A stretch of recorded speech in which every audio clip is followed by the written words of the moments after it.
More than 300,000 people have been killed in Mexico since the start of the U.S.-led war on drugs in 2006.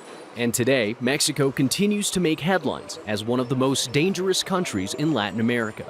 Since 2006 to these days, most of the violence is drug-related, and it has become a much different violence compared to what we had in previous years. For over a decade, the response to worsening violence has been a bilateral security strategy between the United States and Mexico known as the Mérida Initiative, an agreement that was signed in 2008 between former Mexican President Felipe Calderón and former U.S. President George W. Bush. Since its inception, Mexico has received more than $3 billion worth of U.S. aid for security measures, along with training and equipment aimed at curbing transnational crime and reducing violence.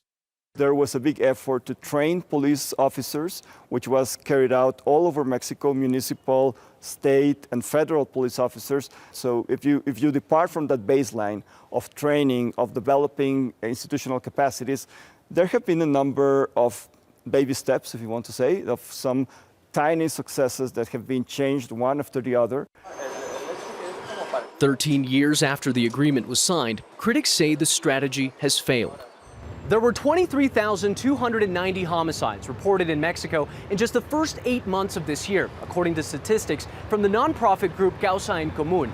And while the homicide rate over the past 5 years shows that violence has begun to plateau, Mexico continues to average more than 35,000 violent deaths every year.